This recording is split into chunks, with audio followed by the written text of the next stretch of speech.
Okay, everybody ready?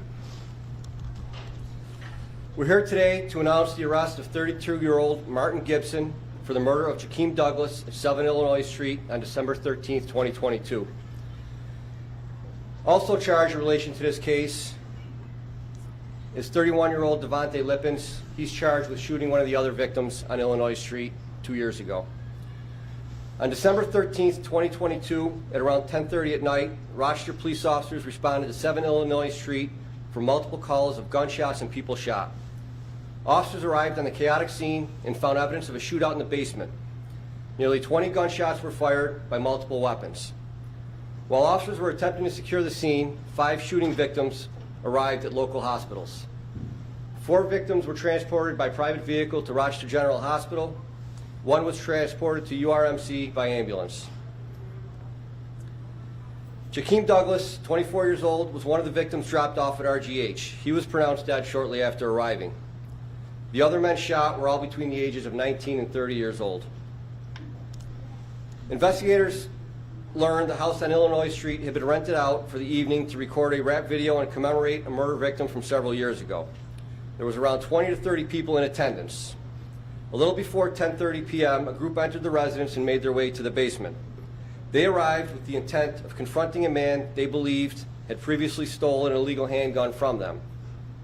After finding their intended target in the basement, multiple gunshots were fired by multiple people, resulting in 5 men getting shot. We do not believe Mr. Douglas was the initial intended target of this shooting.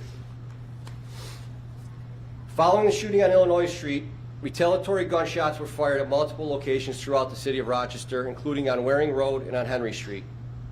Working in coordination with patrol investigations, we were able to rather quickly determine that all of these incidents were connected.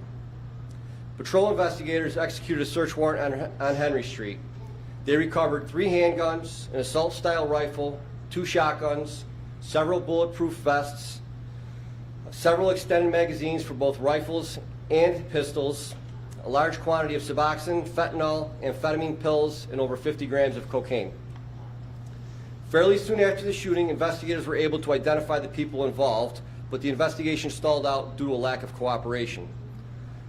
For the last 2 years, homicide investigators remain relentless in pursuing leads, working with the patrol and narcotics investigators, as well as Assistant District Attorney Merrick Sadler. Over the last month, ADA Sadler began presenting evidence to a grand jury. This week, a 32-count indictment was handed out pertaining to the mass shooting at 7 Illinois Street, as well as to the illegal weapons and drugs recovered on the Henry Street search warrant. Martin Gibson, the suspect identified as the person who shot and killed Jakeem Douglas, he was also one of the people that was shot that evening. Early Tuesday morning this week, our SWAT team executed a narcotics search warrant at Gibson's house, 372 Glenwood Avenue. The search warrant execution was a result of a coordinated effort between homicide and narcotics unit as well as our SWAT team. Gibson was taken into custody while sleeping in his bed. With him in bed, he had a loaded 9mm handgun and a .22 caliber rifle. Also recovered in his bedroom was about 10 grams of cocaine and paraphernalia used to package and sell drugs. As a result of the guns and drugs that we found in his house on Tuesday, he was charged with criminal possession of a weapon second, criminal possession of a weapon third, and 3 counts of criminal possession of a controlled substance, as well as criminal possession of drug paraphernalia. Gibson does have prior gun and drug possession convictions. He was arraigned on the weapons charges on Wednesday morning and held. This morning, we unsealed an indictment in Monroe County Court that charged him with the murder second for killing Mr. Douglas on 7 Illinois Street almost 2 years ago to the day. He remains in custody. So in connection with the murder indictment, this week charges were also unsealed, charging 31-year-old Devontae Lippens with shooting another person on Illinois Street. He also was indicted on multiple weapons charges. In short, he's charged with shooting somebody on Illinois and possessing guns on Henry Street that were recovered in the search warrant back then. Lippens was arrested early Tuesday morning this week in the city by members of the United States Marshals Violent Felony Fugitive Task Force, the New York, New Jersey region. At the time of his arrest, he was on his way to the airport leaving for vacation, which clearly is not going to happen now. There's no additional murder charges anticipated in this case, but there may be additional arrests related to all the weapons that were recovered. There's way too many charges to read. It's a 32-count indictment, so Captain Bello is going to hand out to you all the charges and who's charged with what. He also has pictures of all the weapons that have been seized during the course of this investigation. So I'm sure the first question that somebody's going to ask is why it took 2 years to make an arrest. So I'll just answer that up front. You know, aside from the complexity of all the evidence that was recovered in the basement, obviously you got 20 gunshots from multiple weapons. There's a ton of evidence. We also did recover a handgun that evening outside. So aside from all that, the processing of the evidence, you know, the big reason was a lack of cooperation from people that were there or people that had knowledge of this crime.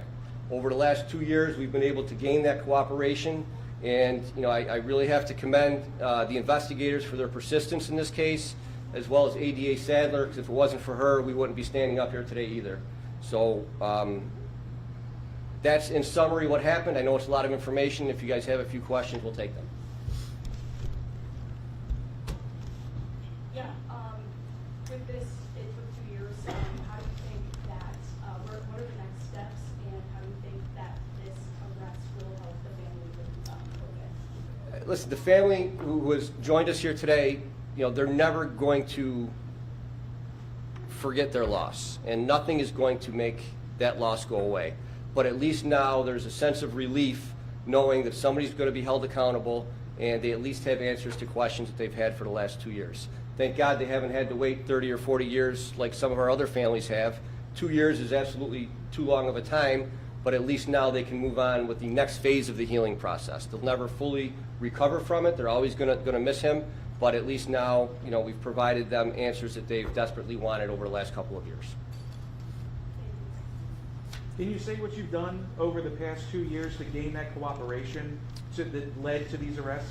Yeah, I haven't done anything personally, but our investigators and ADA Sadler, it's just, I'm not going to get into details, but I can't tell you the persistence that they have had, the never quit attitude. This case could certainly have ended up in the back room with a lot of other cold cases that we have.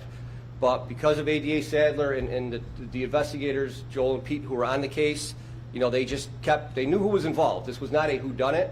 We knew who was involved. It's just getting people to cooperate. And there's different reasons why people end up cooperating with us, and we're not going to get into those.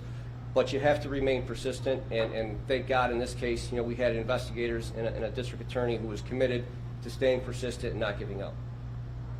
Captain, are you able to get into the relationship between the victim, suspects, the group that was there that night? Sure. They were all associates. And I know somebody's going to ask, is this gang related? This is not gang related. The suspects and the victims in this case were all associates. This is not, you know, a result of a gang war. It was results, you know, somebody thought that somebody else stole an illegal gun. And again, it wasn't our victim who was the initial intended target of this. But that's why this whole thing started. So, Frank, I'm looking at the pictures of the guns you recovered. I mean, you got to believe these guns were used in other crimes? yeah, and that's a great question, Berkeley. I'm not going to get into any specifics, but you know, we test all guns, and the investigation is still ongoing. You know, unfortunately, guns change hands a lot of times, right? So just because a gun was used in something 2 years ago and somebody's caught with it today doesn't mean that they're the ones that possessed it way back when. So it's certainly helpful to know if it was involved in other incidents, but these specific weapons that we recovered, I'm not going to get into specifics. Nobody is being charged with anything other than what we talked about today pertaining to those guns. I know that it's probably not part of the investigation to figure out where the guns come from, but do you know where these guns, how do these guns end up in our community? You know,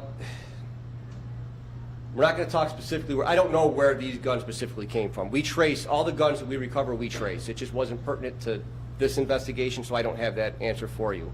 But there's a ton of different ways guns get here. You know, some of them are stolen, some of them are illegally transported across state lines and brought here and sold illegally. You know, some of them are ghost guns that are made here. Frank, the cooperation connected the dots on this. Mhm. You know, how important is that? I mean, for you know, all the stuff here. Each case is different. Sometimes we don't need people to cooperate because we have enough other evidence, whether it be, you know, physical evidence, DNA evidence, video evidence. But 9 out of 10 times we need people to cooperate. You know, Probably 90% of the murders that happen here in Rochester, we know who the suspects are. It's just a matter of getting enough to make an arrest. And cooperation is huge. We're fortunate. You know, most of the time we can get cooperation that we need. You know, citizens have been great, especially, you know, the last couple of years, and coming forward and sharing information with us. But, you know, we always need cooperation from people. We can't make cases if people don't cooperate with us. Thanks. All right, thank you.